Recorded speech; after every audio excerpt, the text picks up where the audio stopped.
E aí, hoje a gente vai desvendar um crime financeiro que tem um nome bem curioso e uma origem, olha, mais surpreendente ainda. Vamos entender de vez como a lavagem de dinheiro realmente funciona e por que, no fim das contas, ela afeta todo mundo. Para começar, essa frase de um mestre da nossa música já entrega a primeira pista. O Raul Seixas não estava só fazendo uma rima. Essa linha aponta direto para a origem da história e para o homem que, sem querer, acabou batizando esse crime, o Al Capone. Pensa bem. Para um criminoso que está no topo, qual é o verdadeiro desafio? É enfrentar a polícia? Os rivais? Na verdade, o maior problema talvez não seja o que a maioria das pessoas imagina. Pois é, a resposta é essa. O problemão mesmo é o que fazer com toda aquela grana. Um criminoso não pode simplesmente sair por aí comprando mansões, carros de luxo e iates. Esse dinheiro sujo precisa de uma justificativa, uma origem que pareça legal, senão acende todos os alertas na hora. Ok, então vamos mergulhar nisso. Lá nos anos 20, durante a lei seca nos Estados Unidos, o Al Capone fez uma fortuna que era, assim, inimaginável, com a venda ilegal de bebida alcoólica. Só que ele deu de cara com aquele problema. Como é que eu vou usar essa montanha de dinheiro sem ser pego? E a solução dele foi genial e, literalmente, deu nome ao crime. Ele comprou uma rede de lavanderias, sabe? Eram negócios que movimentavam muito dinheiro vivo. Ali ele simplesmente misturava a receita ilegal do álcool com a receita legítima das lavanderias. O dinheiro sujo entrava e saía com uma aparência limpinha, como se tivesse sido lavado. Claro que, desde os tempos do Capone, o processo ficou bem mais sofisticado, mas a lógica central, a ideia, continua a mesma. Hoje em dia, os especialistas dividem a lavagem de dinheiro num ciclo de 3 fases bem distintas. Primeiro vem a colocação. O dinheiro sujo é depositado num negócio, vamos dizer, uma pizzaria de fachada. Depois, a ocultação. Aí o criminoso cria um monte de camadas de transações falsas, tipo notas frias por muito mais queijo e tomate do que ele realmente precisa. Isso serve para justificar um faturamento inflado. E por fim, a integração. O dinheiro volta para as mãos do criminoso como se fosse o lucro legítimo da pizzaria, prontinho para ser usado.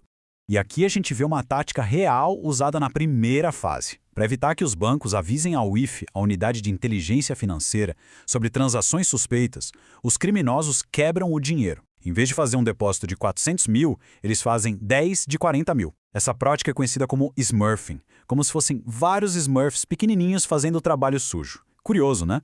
Tá, mas por que a gente deve se preocupar com isso? Afinal, não é um problema só de criminosos e da polícia?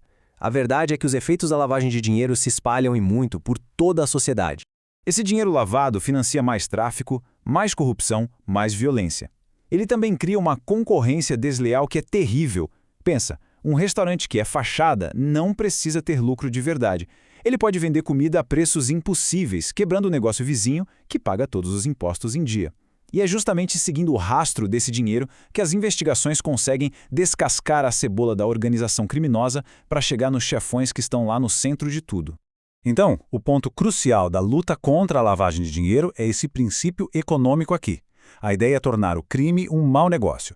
Ao dificultar o uso dos lucros, o sistema aumenta o custo e o risco da atividade criminosa, tentando desestimular a coisa toda desde o começo. E aqui no Brasil, como é que a gente combate isso? Bom, o nosso principal instrumento é a Lei 9.613 de 1998, que passou por uma evolução bem importante para se tornar mais poderosa. É que as leis anti-lavagem no mundo todo evoluíram em gerações. As de primeira geração focavam só no tráfico. As de segunda, como era a lei brasileira no início, tinham uma lista fechada de crimes que podiam gerar lavagem. Mas a grande virada mesmo veio com a terceira geração. Em 2012, a lei brasileira foi atualizada e pulou para a terceira geração. E isso, gente, foi uma mudança gigantesca. Agora, não importa mais a origem do dinheiro ilegal. Pode vir de corrupção, jogo do bicho, crime ambiental, de qualquer infração penal. Se foi ocultado, é crime de lavagem de dinheiro. Ponto. Sabe, existe um princípio no direito tributário que diz pecunia non olet, que em latim quer dizer o dinheiro não tem cheiro. Para os impostos, não importa se a renda veio de algo lícito ou ilícito, o tributo tem que ser pago. A lei de lavagem, no entanto, foi criada para fazer o exato oposto. O objetivo dela é farejar o dinheiro para descobrir de onde ele veio. E para conseguir fazer isso, para farejar o dinheiro, a lei criou uma rede de guardiões.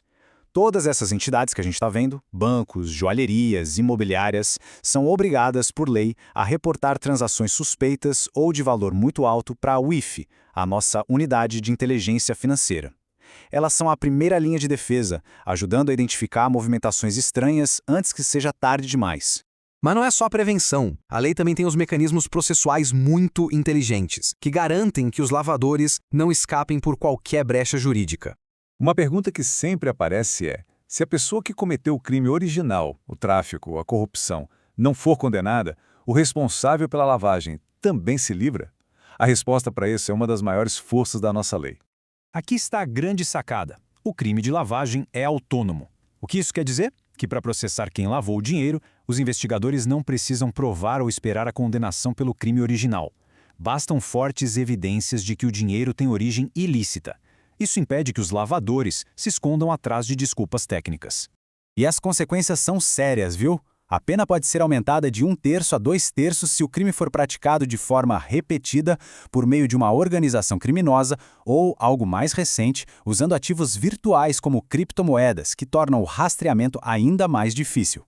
E tudo isso nos deixa com uma reflexão. A luta contra a lavagem de dinheiro é uma batalha constante de inovação. Das lavanderias físicas do Capone até as complexas redes de criptoativos de hoje, o jogo nunca para. A questão que fica é, enquanto a tecnologia avança, quais serão as novas fachadas e os novos métodos que vão exigir uma resposta ainda mais inteligente das autoridades? É um jogo de gato e rato que está longe de acabar.